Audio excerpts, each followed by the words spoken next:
Hola a todos, ¿cómo están? Realmente estoy súper contento de esta oportunidad, esta instancia.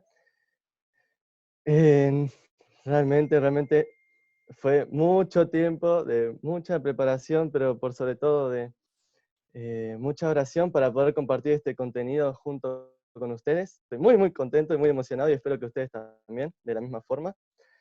Estamos en esta jornada descubriendo la vida de nuestros padres verdaderos. Algunos capaz que recién están conociendo sobre la Federación de Familias y el concepto de padre verdadero ni siquiera está muy claro. Hay algunas cosas que capaz vamos a ir descubriendo durante la conferencia, durante toda esta jornada en realidad. Pero primero vamos a hacer un repaso de la última conferencia del principio divino, ¿sí? En la última conferencia del principio divino se toca sobre la segunda venida. No es el tema principal esta conferencia, pero vamos a hacer unos pequeños repasos sobre esta última conferencia, este último capítulo del Principio Divino, que nos hablaba de tres cosas, básicamente el cómo, cuándo y dónde. Capaz algunos ya lo tienen bastante sabido, capaz algunos ya lo tienen bien claro, pero va a ser fundamental para entender todo el contenido que sigue después. Así que esto nos va a llevar un repasito de más o menos unos 20 minutos, ¿sí?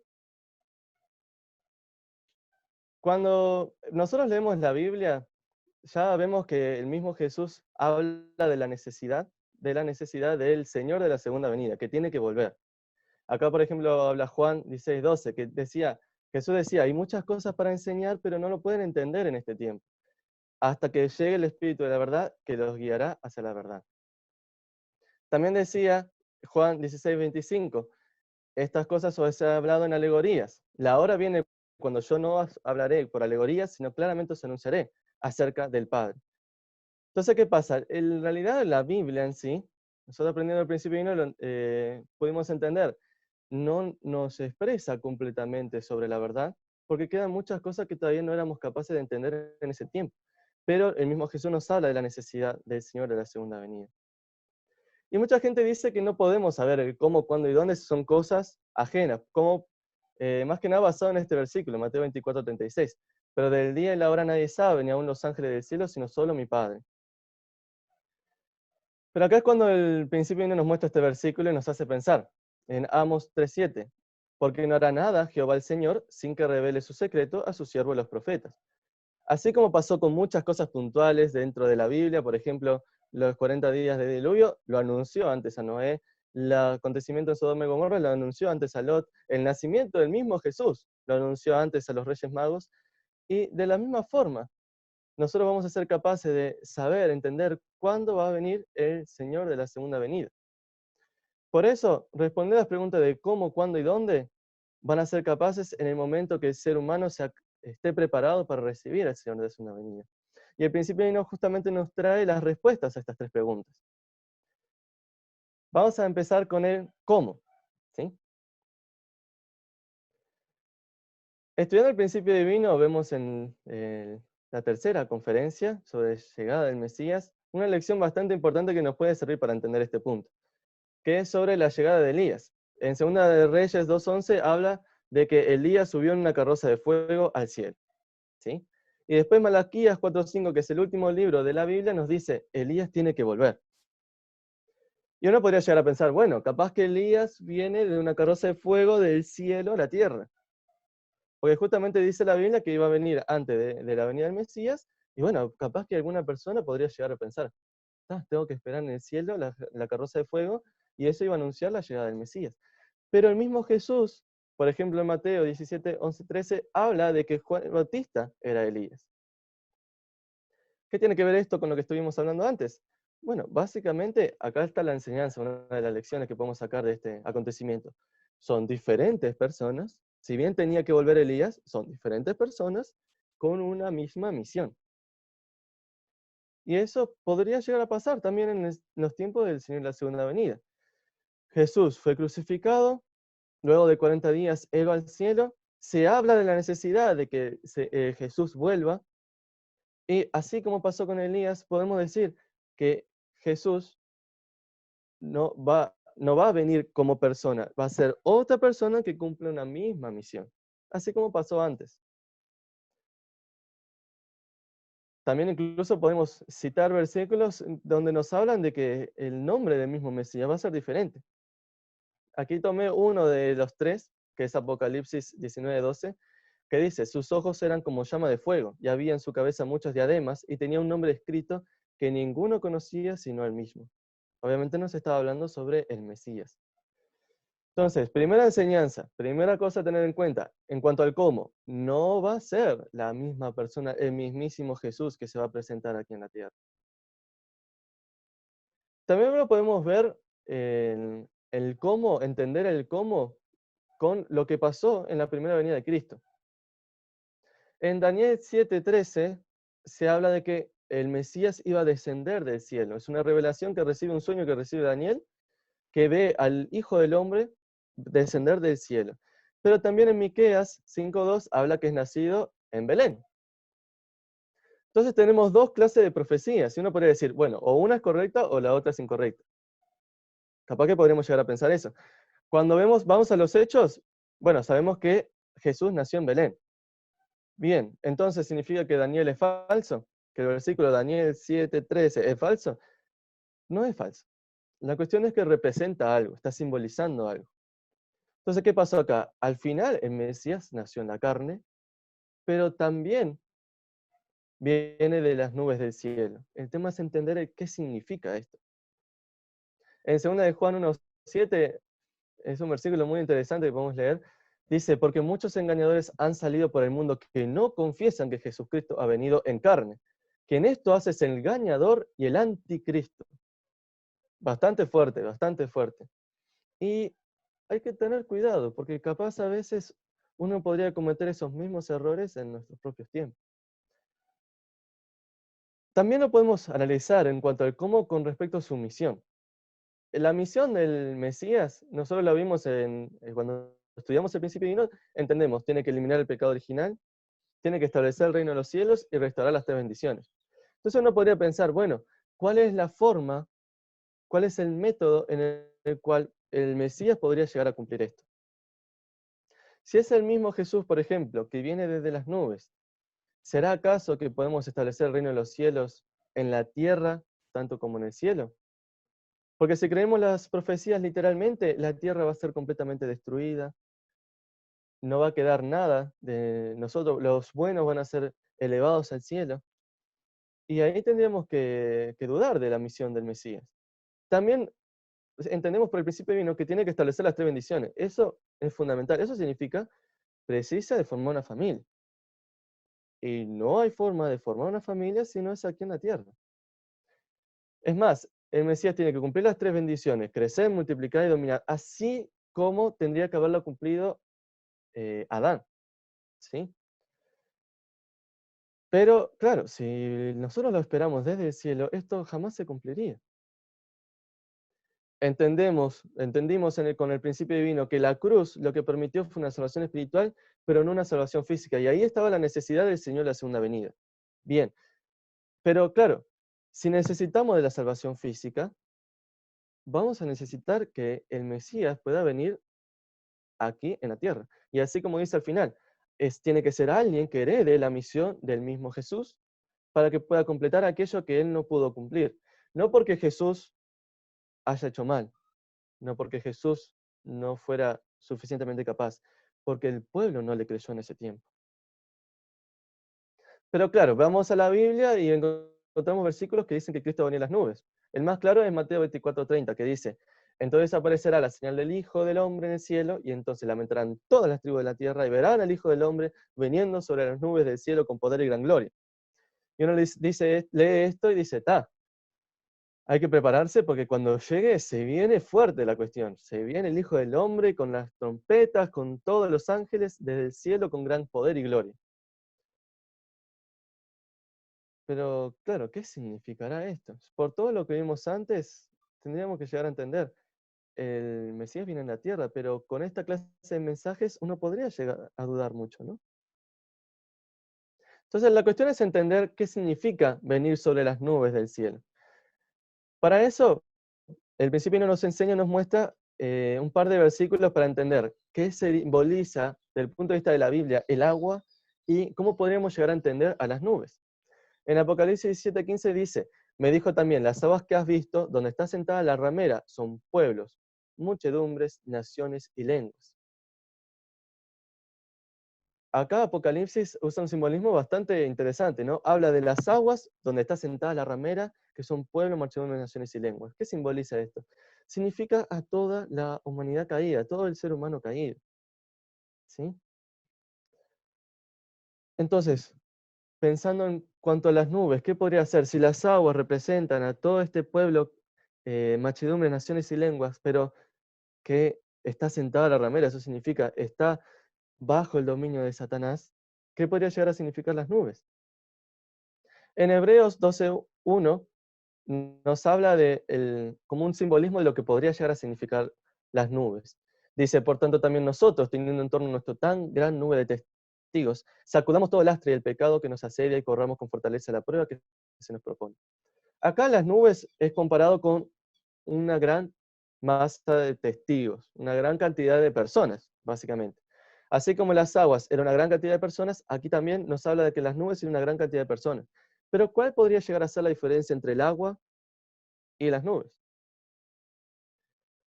Básicamente nos enseña el principio divino que las nubes serían esas aguas, esa agua, ese pueblo que es resucitado, que es preparado, que es santificado. Y ahí podríamos llegar a entender mucho más claro qué significa venir sobre las nubes del cielo. Significa venir bajo la base de un pueblo preparado. ¿Sí? Así como pasó con Jesús. Jesús no vino así nomás. Jesús preparó por 4000 años un pueblo para que pueda recibir a Jesús. Dios mismo preparó ese pueblo para recibir a Jesús. Entonces, ¿qué va a pasar en los tiempos del Señor de la segunda venida? También, de la misma forma, Dios va a preparar un pueblo para que el Señor de la segunda venida pueda venir bajo el fundamento de ese pueblo. Pero no solamente nos muestra esto, el principio divino, nos muestra un montón de versículos que nos hablan de la segunda venida y que realmente son muy interesantes cada uno de ellos porque nos da pistas claras de cómo va a ser la venida de Cristo.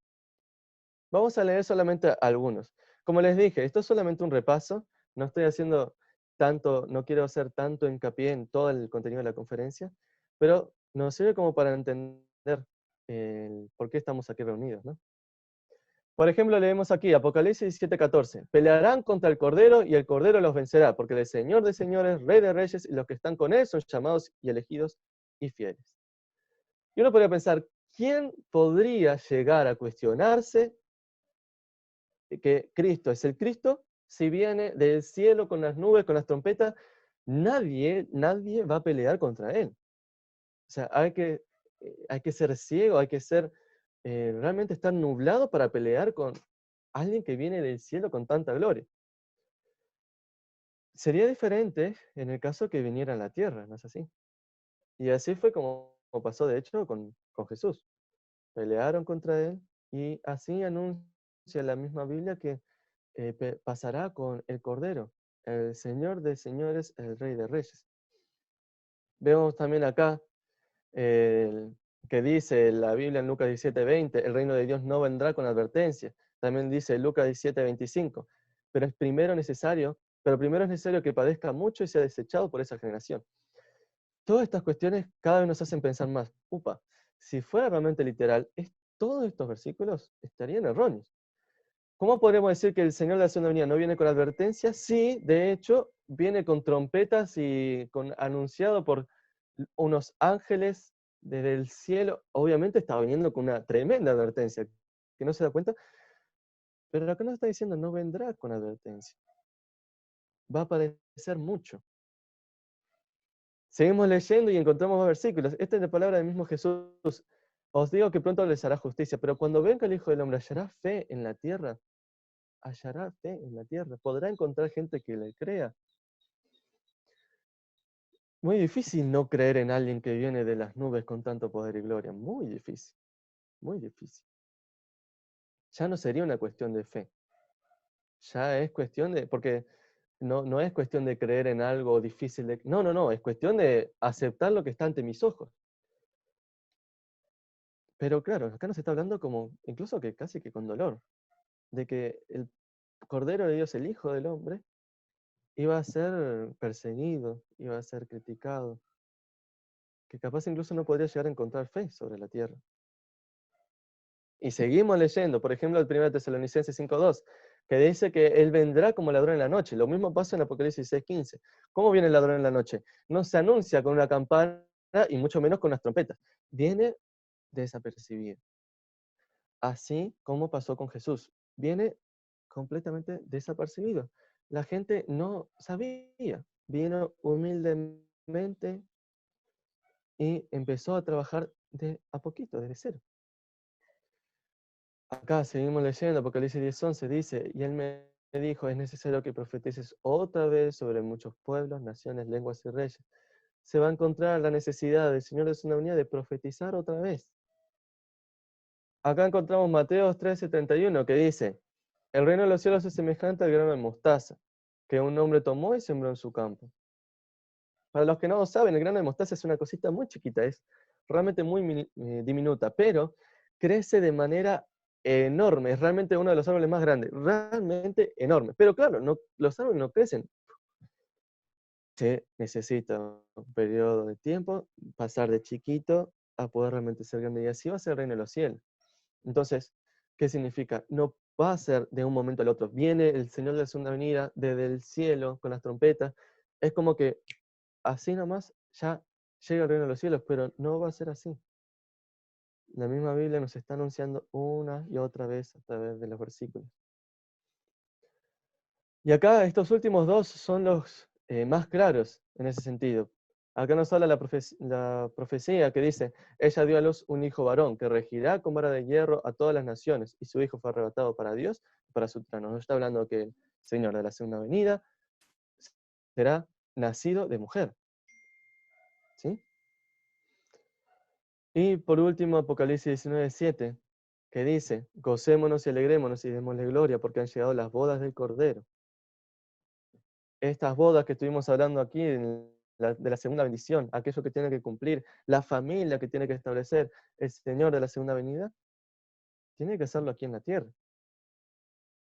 Conclusión, el Señor de la segunda venida nacerá en la tierra. Creo que este es uno de los puntos más claros por toda la información y todos los versículos, no solamente porque el principio divino lo descubre, sino porque la Biblia mismo nos está anunciando a gritos. El Señor de la segunda venida nacerá en la tierra. Y esto a veces con todos estos versículos es fácil de aceptar. A veces es difícil cuando tenemos que pensar en una persona en particular que va a cumplir este rol. Pero primero tenemos que abrir nuestro corazón a decir, bueno, el Señor de la segunda venida va a nacer en la tierra. Eso significa que tenemos que estar preparados a encontrar una persona que se va a parar en esa posición, aunque nosotros lo vamos a ver como un ser humano normal.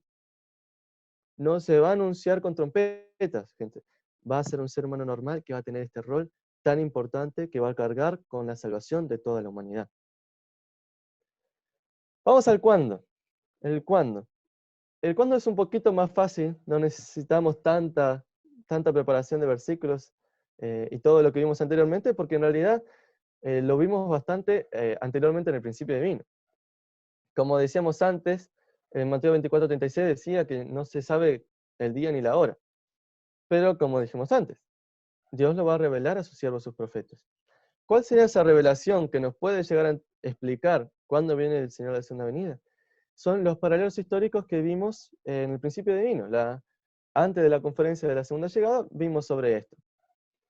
¿Y qué nos anuncia acá? Nos muestra primero que nada un Dios vivo que está detrás de la historia, que está encaminando la historia para llegar a una meta última. ¿Cuál es esta meta última? El Mesías. Durante 4000 años, Dios prepara al pueblo de Israel. Jesús es recibido, pero es crucificado. Entonces, Dios va a tener que trabajar a través de la humanidad para poder preparar al pueblo para recibir al Señor de su venida.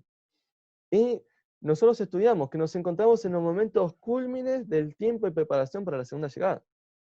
La reforma religiosa fue en 1517 con Lutero, y si nosotros calculamos los 400 años que deberían pasar, estaríamos hablando de 1917.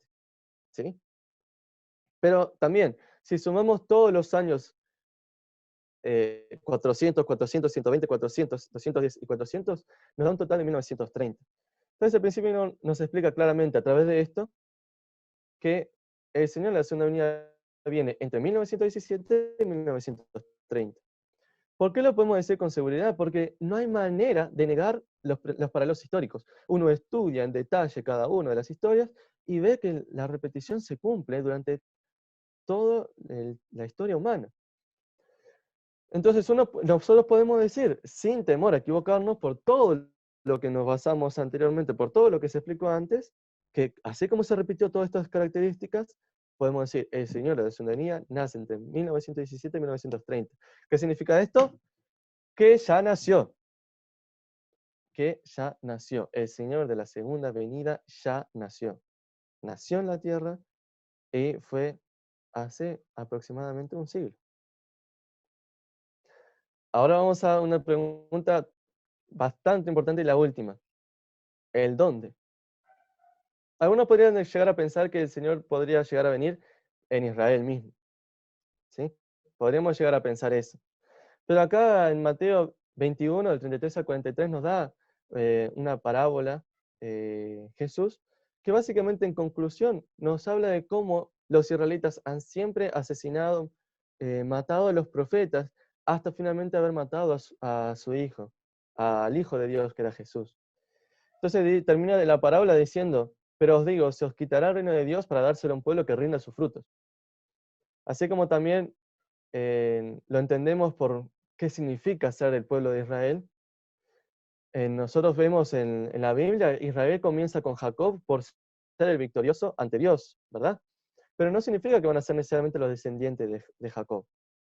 Y claro, si seguimos estudiando el dónde, ya entendiendo que no necesariamente va a venir del pueblo de Israel, sino va a venir del pueblo preparado, el pueblo que realmente rinda sus frutos, estudiamos la Biblia y encontramos versículos que nos enseñan, nos explican, nos dan alusión a dónde podría llegar a nacer el Señor de su venida. En Apocalipsis 7, del 2 al 3, nos dice, luego vi a otro ángel que subía del oriente, y tenía el sello de Dios vivo, y gritó con fuerte voz a los 4 ángeles a quienes habían encomendado causar daño a la tierra y al mar. No causéis daño ni a la tierra, ni al mar, ni a los árboles, hasta que marquemos con sello la frente de los siervos de nuestro Dios. Nos habla del oriente, ¿sí? Pero acá creo que hay un versículo incluso más claro, Mateo 24, 27. Porque como el relámpago que sale del oriente y se muestra hasta el occidente, así será también la venida del Hijo del Hombre. ¿Qué podemos entender por estos mensajes? En particular, creo que el último, Mateo 24, 27, se entiende claramente. El Señor de la Segunda Venida nace en la tierra entre 1917 y 1930 en una nación oriental. ¿Sí? Si vemos entre esos tiempos, entre 1917 y 1930, ¿qué nación podría llegar a recibir al Señor de la Segunda Venida? Solo podemos pensar en 3. Durante ese tiempo, las únicas naciones que realmente podríamos decir tienen potestad para poder recibir una Segunda Venida sería China, Corea y Japón. ¿Potestad en qué sentido? En que sean reconocidas a nivel mundial y que sea fácilmente las enseñanzas del Señor de la Segunda Venida transmitidas a toda la humanidad. Si el Señor de la Segunda Venida nace en una nación donde la humanidad no reconoce, no conoce sobre esta nación, va a ser muy difícil para el Señor de la Segunda Venida transmitir las enseñanzas, la verdad, la salvación que Él tiene que transmitir. Entonces, pensando en una nación importante que pueda llegar a recibir hacia una Segunda Venida, solo son 3: China, Corea y Japón, en cuanto a importancia. Pero si analizamos en cuanto a la preparación, especialmente en ese tiempo, China era comunista, eso significaba que estaba totalmente en contra de lo que serían las religiones, estaba totalmente en contra de lo que es la libertad de culto, así que en China muy difícil. Japón, ¿qué pasó con Japón? Era imperialista, tenía en ese tiempo especialmente un carácter de conquistar todo y que ellos eran superiores a todos. Era un imperio, realmente Japón quería ser un imperio. Y además que el cristianismo no estaba para nada evolucionado, eran principalmente sintoístas. Pero encontramos una nación particular que es Corea, la I en rojito en el medio, que básicamente la religión principal, especialmente en ese tiempo, era el cristianismo. Y encontramos que Corea, por su carácter, cómo fue como nación, era una nación muy, muy especial, porque nunca estuvo en ese rol de atacar, en ese rol de conquistar, siempre estuvo a la defensiva, siempre estuvo conectada con demás religiones, no solamente el cristianismo, y entendemos que estaba muchísimo más preparado para recibir al Señor de la Segunda Venida. Entonces el principio divino nos explica claramente, esta nación escogida, que tiene que ser del Oriente, es Corea. ¿Sí? También el principio divino nos explica 5 puntos que esta nación escogida tiene que cumplir, que son justamente 5 puntos que Corea cumple. Primero tiene que ser el objeto del corazón de Dios. ¿Qué significa esto? Tiene que tener empatía con el corazón de Dios. La historia de sufrimiento del pueblo coreano hizo que se conectase tanto con Dios, a punto que sea tan creyente. El pueblo coreano sabe lo que es el sufrimiento y por eso puede tener empatía con el corazón de Dios, porque el corazón de Dios es de sufrimiento. También tiene que ser un foco cultural y de la civilización. Eso significa, ahí se tienen que acumular todas las religiones que puedan vivir en armonía, centralizada en el cristianismo, que es lo que se cumple en Corea, no solamente en ese tiempo, sino hoy en día. Tiene que ser la línea de frente entre Dios y Satanás. ¿Y qué es lo que vemos hoy en día? Es una nación, Corea es una nación que está dividida en dos, entre una parte que es una dictadura, que está completamente en contra de cualquier libertad religiosa y, por supuesto, cualquier opinión sobre Dios, la critica, la ataca y la condena.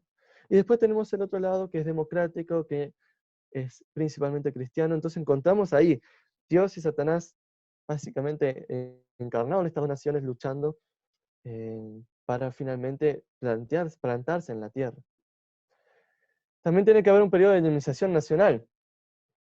Justamente Corea pasó por un periodo de 40 años que fueron conquistados por Japón. Ese periodo nos explica el principio divino, que es este periodo para pulirse, purificarse como nación. ¿Por qué? Porque le permite cargar con el peso del fracaso del pueblo escogido anterior y prepararse finalmente para poder recibir al Señor de la Segunda Venida con humildad y realmente preparados en cuanto a su corazón. Y por último, tiene que haber profecías mesiánicas que nos explica, nosotros viendo la historia de Corea, encontramos, por ejemplo, el Chungkan Nok, que es una profecía que nos habla sobre el ser justo que va a venir a traer la justicia a la humanidad y que van a nacer en Corea. Entonces encontramos estos 5 puntos en esta nación. Y finalmente podemos culminar este pequeño repasito sobre el cómo, cuándo y dónde, diciendo que van a ser en la Tierra entre 1917 y 1930, y dónde, en Corea. Capaz, algunas personas que están aquí escuchando, escucharon hasta aquí, sobre la Segunda Venida. Y bueno, les mentí un poco diciendo que el dónde iba a ser la última pregunta. En realidad la última pregunta iba a ser la más fundamental durante toda la jornada, es el quién. Sabemos el cómo, sabemos el cuándo, sabemos el dónde, entendemos que fue hace un siglo, entonces necesitamos saber quién es el Señor de la Segunda Venida. Y luego de estudiar todo el principio divino, estudiar y entender quién es el que nos revela todo esto, quién es el que nos reveló el ideal de Dios, quién es el que nos reveló sobre la caída del ser humano, quién es el que nos reveló cómo podemos restaurarnos, quién es el que nos reveló a este Dios vivo detrás de la historia, detrás de los paralelos históricos. Esa persona sería la única persona capaz de hacer eso, tendría que ser el Señor de la Segunda Venida. Entonces es por eso que la Federación de Familias afirma con claridad, con firmeza, con convicción, que el Señor de la Segunda Venida es el reverendo Sun Myung Moon. Y durante toda esta jornada lo que vamos a hacer es estudiar sobre su vida. Pero no solamente sobre el Señor de la Segunda Venida, sino su esposa, juntos. ¿Por qué? Porque el Señor de la Segunda Venida solo no puede cumplir su misión completamente, así como pasó con Jesús. Pero el reverendo Salman Moon y la doctora Hak Chahan pudieron pararse en esta posición de padres verdaderos de la humanidad. ellos pudieron tener victoria en aquello que Jesús no pudo cumplir porque fue crucificado. Entonces, ¿qué vamos a hacer en este día tan especial, en esta jornada tan especial? Vamos a descubrir sobre la vida de ellos. Vamos a analizar sobre la vida de ellos. A veces uno pensando en el Mesías podría llegar a pensar en un eh, todopoderoso, un Superman, alguien que puede volar y hacer milagros, pero nos vamos a dar cuenta, estudiando, que todo lo que ellos hayan logrado vino a partir de sacrificio, vino a partir de sangre, sudor y lágrimas, vino a partir de muchas dificultades. Y al estudiar su vida, entendemos realmente, podemos comprender realmente por qué ellos pudieron pararse en esta posición, cómo ellos cumplieron su misión y cuál es la relación que yo tengo que tener con respecto a ellos. Entonces, gente, para todas las personas que están aquí, ¿por qué es necesario aprender sobre ellos? Para poder aprender, primer punto, el modelo. ¿Por qué? Porque ellos lograron a través de su vida vivir cómo es un hijo verdadero de Dios, cómo es una hija verdadera de Dios. Dios hasta ahora no ha podido tener ninguna relación padre-hijo sincera con alguien. Siempre el ser humano estuvo en esa posición de pedirle y nunca pensar en él, nunca en relación de profundo entendimiento padre-hijo. Y ellos fueron capaces de hacerlo. La única persona antes de ellos fue Jesús y Jesús fue crucificado. Pero a partir de ellos podemos encontrar ese ejemplo para nuestra propia vida. Podemos profundizar el entendimiento del principio divino porque en realidad todo el principio divino está apuntado para que podamos finalmente recibir al Señor de la segunda venida y a los padres verdaderos. También podemos entender el amor verdadero de Dios que se manifiesta a través de la actitud de ellos. Podemos ver manifestado el amor verdadero de Dios de manera lo más sustancial que es en la carne, en el reverendo Samuel Moon y su esposa Hakcha Moon.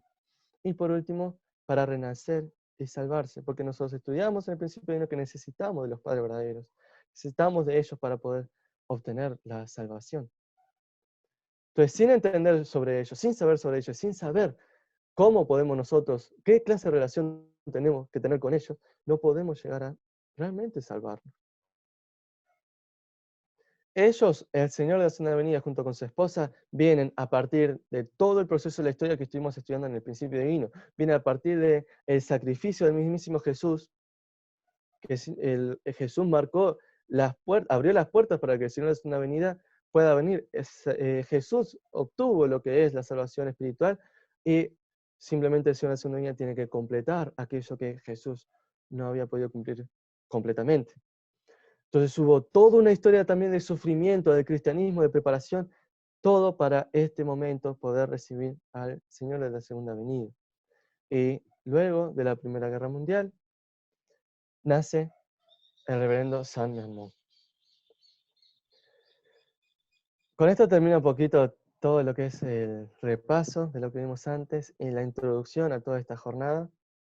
Espero que podamos entrar cada uno en mucha oración. Este contenido es muy, muy importante para cada uno de nosotros, para poder encontrar confirmación, para aquellos que ya creen, encontrar confirmación sincera en lo que creemos, para aquellos que recién están escuchando por primera vez, para que puedan, no solamente en la lógica, entender la posición que ellos cumplen, sino que en su corazón poder abrirles la oportunidad a conocer sobre ellos. Porque lo que ellos vienen a traer es importante para toda la humanidad. Y si hay alguien que se anuncia como el Señor de la Segunda Venida, tenemos que tener convicción de que es o no es, pero no podemos dejarnos las dudas. Entonces, este momento tiene que ser sumamente importante para encontrar esa inspiración, encontrar esa convicción, ¿sí? Y por sobre todo darles una oportunidad.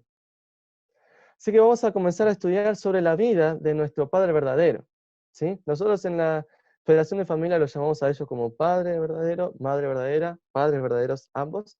Así que vamos a usar mucho ese término para los que no están acostumbrados, lo anuncio para que se vayan acostumbrando, ¿sí? Así que, ¿dónde fue que nació? ¿Cómo fue el nacimiento de esta persona tan especial, el Señor de la Segunda Venida? Esta sería la casa, ¿sí? La pequeña choza donde nació el reverendo San Moon, el Padre verdadero. Él nació ahí, en ese puntito rojito, en la provincia de Pyongyang, ¿sí?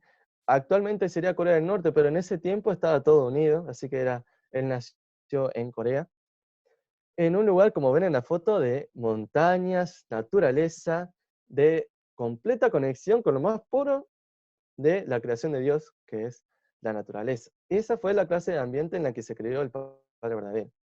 Su nombre en su infancia era Moon Yeon-myun. Moon Yeon-myun. ¿Qué significa su nombre? Significa aclarar la verdadera identidad del dragón por la palabra de la verdad. Un nombre muy especial y muy acorde también a la responsabilidad que va a cumplir. Y él nace el 6 de enero de 1920. En cuanto a su familia era bastante conocida por todos los valles de Corea por esta frase, esta de su bisabuelo. Dice, bendiciones de todos los valles de Corea irán hacia quien alimente a gente de todas las regiones. Todo el mundo de su barrio, de su comunidad, sabía que cualquiera que iba a la casa del clan Moon iba a recibir comida, iba a recibir atención, amor, cuidado, especialmente en esos tiempos tan difíciles de Corea, porque en ese tiempo estaban en plena conquista, en pleno dominio japonés, ¿sí? Pero siempre el clan Moon estuvo en esa posición de cualquier persona que en hambruna o en dificultad puedan tener un lugar donde dormir, puedan tener comida de la que comer. Aquí tenemos un par de fotitos de su familia. Con respecto a sus hermanos, sus padres tuvieron 13 hijos, pero solamente 8 sobrevivieron. 5 de ellos fallecieron a muy temprana edad. Temprana edad. Eh, Aquí también tenemos la foto de su hermano mayor, Yuk Soo Moon. Él es una persona que realmente encontró en el Padre Verdadero algo diferente. El Padre Verdadero mismo nos explica, nos enseña que él, su hermano mayor, era el que más lo respetaba, el que si le pedía algo el Padre, él lo hacía. Y ahí ya mismo empieza a verse lo especial de la familia y empieza a verse la misma restauración de Caín y Abel que no se había dado antes, en muchos casos. Aquí ya lo podemos ver desde su comienzo, por lo especial que era el Padre. Su hermano mayor se dio cuenta de eso y siempre lo siguió. Siempre le hacía caso y era muy, muy interesante las historias que tenía con respecto a eso del Padre verdadero. Con respecto a su padre, estos mensajes, muchos de los mensajes ya voy aclarando, la gran mayoría van a ser tomados primero de la autobiografía del reverendo San Moon, que el que no le leyó, por favor, después de esto, se los pido de corazón, léanla, y también tomado del Champumo Gyon. Champumo quiere decir padres verdaderos, Gyon quiere decir escritura sagrada. Este libro es una recopilación de las enseñanzas del Padre verdadero y de la Madre verdadera y nos habla sobre su vida. Entonces vamos a encontrar muchos mensajes de las mismas palabras de ellos con respecto a su infancia, su adolescencia y todo su crecimiento. Entonces acá el padre nos explica un poco la característica de su padre, Kyung Yu Moon. Era una persona que tenía enorme disciplina, que no necesitaba que una ley le rija para hacer lo que tiene decir lo que tiene que hacer.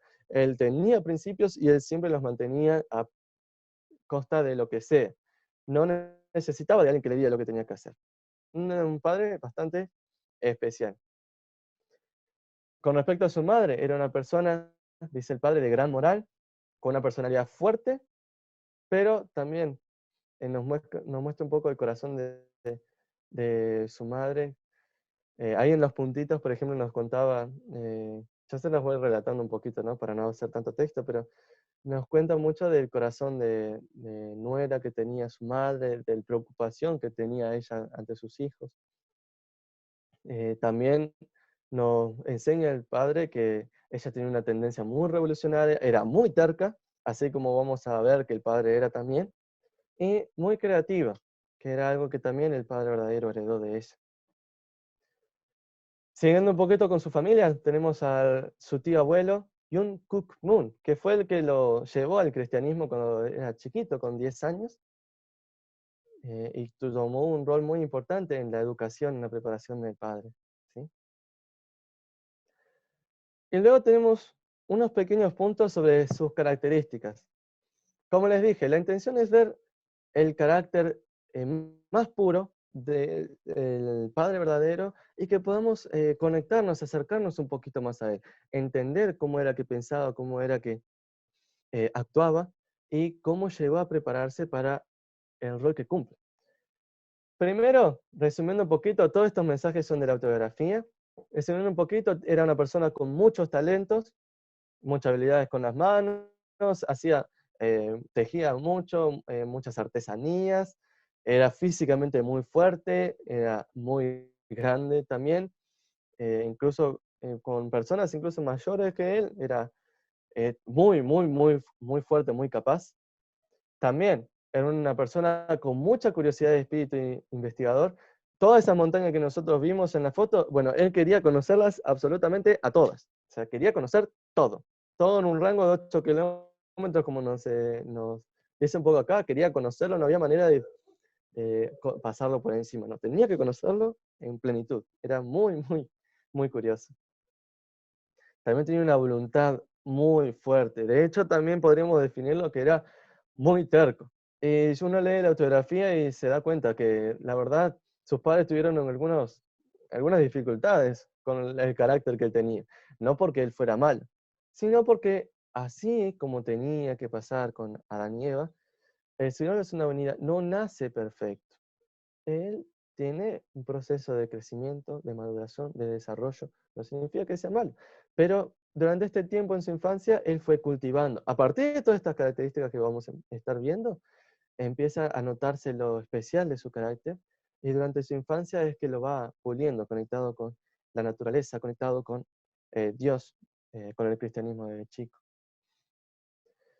Tenía un espíritu muy competitivo. Acá hay una pequeña historia, por ejemplo, de cómo luchó con un niño 3 años mayor, como una especie de lucha competitiva. Él perdió, quedó como conflictuado y dijo, yo voy a entrenar hasta poder derrotarlo y luego de 6 meses lo derrotó. Ese es el espíritu que tenía y fue una característica que lo llevó siempre a seguir dando más y más y más y más, hasta que la competencia era consigo mismo nomás.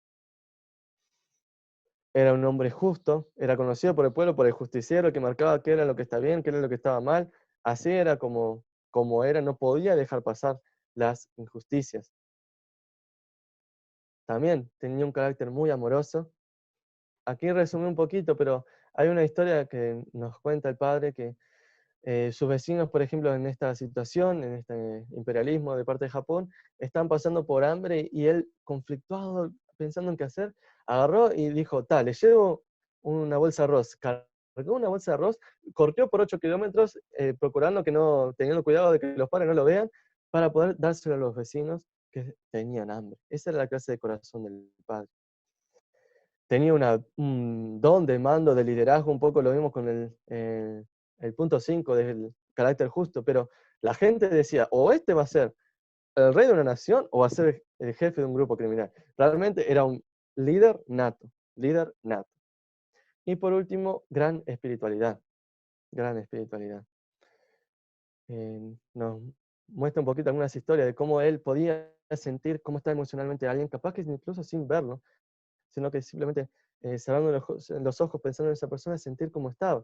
También podía ver cómo congeniaba una pareja, saber si él funcionaba bien o si iba a funcionar mal. Esa era la clase de carácter que tenía. Como vimos también, estaba involucrado siempre con la naturaleza. Cuando vemos la fotografía, hay muchos mensajes con respecto a eso y les invito a leer sobre eso. Pero, pero eh, desde muy chico, ya con 14 años, ya toda la infancia, naturaleza, creatividad, todo lo lindo, lo puro, empezó a ya no pasar simplemente por las cuestiones bonitas de la vida. Empezó a caerle la ficha de muy temprano, ya de 14 años, de que hay tristeza en el mundo, de que hay sufrimiento en la tierra, de que en su mismo pueblo la gente estaba pasando por problemas. Y empezó a cada vez más buscar cuál sería el propósito de su vida. ¿Cuál sería su misión? ¿Qué era lo que él podía hacer para secar las lágrimas de las personas? Estuvimos viendo un poquito sobre su infancia, un poquito sobre su carácter. Antes de eso estábamos viendo un poquito sobre el capítulo El Señor es una avenida. Vamos a dejar por aquí el- con esta puerta abierta sobre cuando el Padre verdadero se empieza a cuestionar, pensar sobre su misión. Vamos a dejar este espacio. Cortamos aquí para hacer un pequeño break. Vamos a descansar unos 15 minutitos. Ahora son y 50, así que 2 y 5 en punto. Continuamos de aquí de este mismo punto. Hacemos un break para que cada uno pueda ir al baño, tomarse un cafecito, tranquilo, pero en punto seguimos. Y les pido por favor, no se desconecten del el espíritu que estamos tratando de generar. Realmente hay mucha oración y preparación espiritual, mental, física, para poder comenzar en hora, para poder seguir recibiendo el contenido, ¿sí? Así que hacemos una pequeña pausa ahora mismo. Muchas gracias. Nos vemos en 15 minutos.